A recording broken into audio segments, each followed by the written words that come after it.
This is Matador News, and these are the headlines. Category 4 Hurricane Matthew has struck Haiti and is making its way to Cuba. The LAPD has released security video footage of a fatal police shooting in South LA over the weekend. And this week, You-Tuber Sara Phillips will perform on campus. Hello, and welcome to Matador News. I'm Cheyenne Conaway. And I'm Justin Stiles. Hurricane Matthew is hitting western Haiti right now and will be heading towards Cuba and the U.S.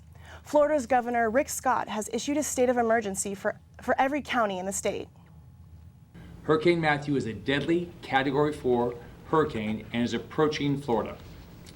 If Matthew directly impacts Florida, there will be massive destruction that we haven't seen in years, comparable to what we saw after Hurricane Andrew. As a Category 4 hurricane, Matthew is life-threatening with... Matthew is a Category 4 hurricane with strong winds of 140 miles per hour. The storm has already killed at least 3 people in the past few days. Authorities say the death toll can increase. Forecasters say the storm is moving at 10 miles per hour towards Cuba. Matthew is then expected to turn towards Florida. Scott has also warned residents not to leave standing water because of the dangers of Zika. The U.S. has announced it is going to suspend negotiations with Russia over the violence in Syria. Secretary of State John Kerry says Russia has rejected diplomacy and the U.S. is prepared to do what it takes to end this war. State Department spokesperson Elizabeth Trudeau says the U.S. will not take the casualties in Syria lightly. The Russians made very clear that they would not cease the attacks that we're seeing, that we saw this weekend, that we saw the attack against the hospital. Over 250,000 people have died in Syria since the war began 5 years ago. Half of those are civilians. Kerry says the United States will continue to pursue peace in Syria. Let's go to the newsroom with Matador News reporter Ke-Alani Sarmiento with students' reactions to the LA shooting. The LAPD has just released video footage this morning of the police chase that led to that fatal shooting on Friday. Carnell Snells Jr. was 18 years old and armed with a gun. CSUN Africana Studies professor Aimee Glocke says the U.S. social structure has an impact on police brutality.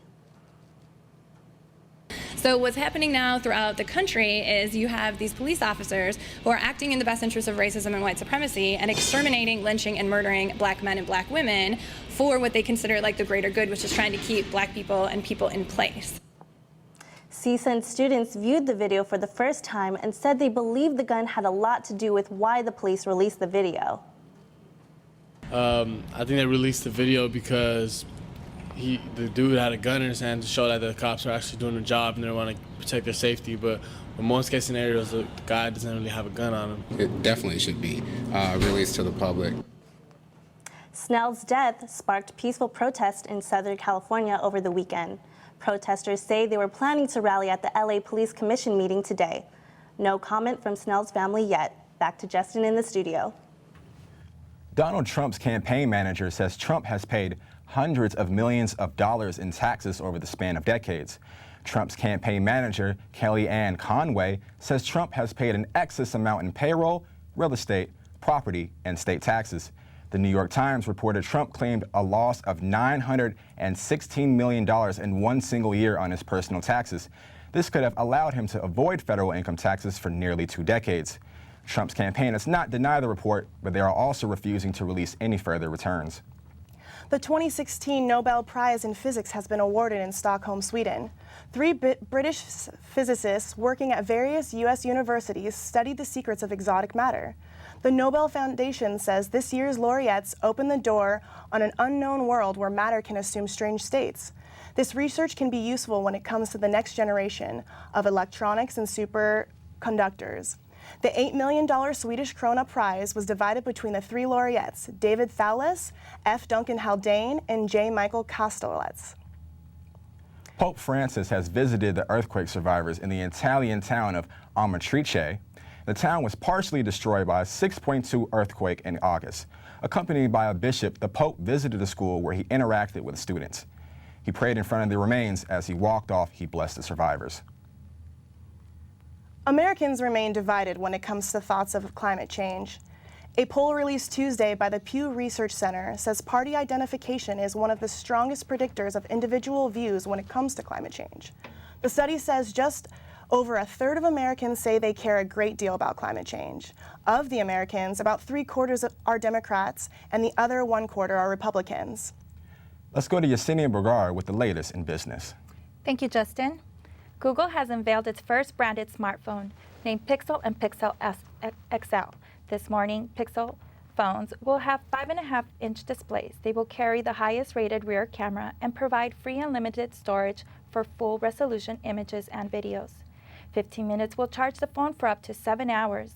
The smartphones will start at $649 and is available for pre-orders through the Google Store today. A slimmed-down version of the Facebook Messenger has been released for Android phone users. Facebook Messenger Lite caters to the older phones by using less memory. Android users will be able to send texts, photos, and links. They will not be available to make videos or voice calls or make payments. The app is primarily aimed at developing countries such as Kenya, Malaysia, Sri Lanka, Tunisia, and Venezuela. Messenger Lite is internationally available in the Google Play Store and on Facebook websites. It will expand to other countries in the coming months. Now back to Scott Sanders with the latest in sports.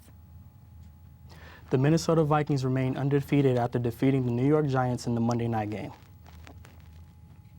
The Vikings were led by another solid performance from quarterback Sam Bradford. The defense also chipped in. They have one of the top-ranked defenses in the NFL, and it showed last night. The Vikings only allowed 10 points and shut down all-pro receiver Odell Beckham. Beckham caught 3 passes for a career-low 23 yards. The Vikings defeated the Giants 24-10. The Lakers will play in their preseason opener tonight at home against the Sacramento Kings. This will be the first game since Laker great Kobe Bryant retired. This will also be their first game with their new head coach, former Laker Luke Walton. Walton was highly successful as interim coach for the Golden State Warriors last season. Laker fans are hoping for better results this year since the Lakers were one of the worst teams in the NBA last season. Maria Sharapova's suspension has been reduced. The 29-year-old tennis star was banned by the International Tennis Federation for testing positive for a banned substance at the Australian Open. The ban initially was set for 2 years, but it was reduced to 15 months after she won an appeal. Sharapova tested positive for meldonium. She'd been taking it for 10 years for health reasons and says she never used it to gain any advantage. Sharapova will be able to return in April in time for the major tournaments. Now back to Yesenia Burgara for the news and entertainment. CSUN is hosting a series of concerts every Thursday this month. The noontime concerts will be held at Plaza del Sol in the USU from noon to 1 in the afternoon. This week's concert will be the biggest in the series. You-Tuber Sara Phillips will be performing. Students event assistant Drake Baker to get students involved in the campus, create a better relationship with the USU, know that this is a safe place for them to come and relax, enjoy music, and eat food. There will also be free mozzarella sticks and arts and crafts for students to enjoy. The 42nd season premiere of Saturday Night Live showcased a spoof of the first election debate. This weekend's episode shows Alec Baldwin playing Republican nominee Donald Trump and Kate McKinnon as Democratic nominee Hillary Clinton. It had its highest rating debut in 8 years and an increase in viewers between ages 18 and 49. The last highest rated show was in 2008 when Tina Fey gave her memorable impersonation of Governor Sarah Palin. Kim Kardashian West's former bodyguard Stephen Stanilis says he believes the armed robbery is an inside job. Stanilis says the socialite should have had a second bodyguard with her. Kardashian was active on Snapchat showing off her expensive jewelry hours before being robbed. The incident has been raising questions as to whether the story is a hoax or not. Let's go to the newsroom with Matador News' Jasmin Nevarez with more in entertainment. Some CSUN students say they have been keeping up with the story, and they're a little skeptical. I don't believe it's real. I think it's just like a publicity stunt just to get more popularity between the Kardashians, and she is already like a social celebrity. You think about it, what, $10 million worth of jewelry, 2 cell phones? How are those thieves going to get rid of that merchandise easily? I think she's lying. She just wants attention. That's why she did that sex tape, so I don't believe what she's saying or whatever's going on. Opinion, she's nothing but a porn star in my opinion. That's how she got all her money. That's why she's famous. She's not famous for anything else. The incident was fake because they have no evidence to back it up, and I feel like she just wanted some more attention. Police say she was an easy target due to her social media fame. The case is still under investigation. Now let's go to Scott Sanders with everything in health news. Residents in Flint, Michigan are facing another serious problem, a shigellosis outbreak. The water in Flint is still unusable due to lead. Locals are afraid to wash their hands. They are relying on bottled water and baby wipes. Shigellosis is a bacterial infection that spreads when people don't wash their hands. Shigellosis should be taken seriously. Its symptoms are fever, bloody diarrhea, and dehydration. Shellfish from Maine are being recalled. The state's Department of Marine Resources has recalled mussels and clams from the Correa and Roque Bluffs area. The shellfish harvested from Sunday through Friday last week tested positive for a deadly neurotoxin. Domoic acid is a toxin occurring naturally in the ocean. It doesn't harm the fish but can harm humans and other mammals. It can cause abdominal cramps, diarrhea, nausea, and vomiting. There are no reports of anyone getting sick. Now back to Justin Stiles.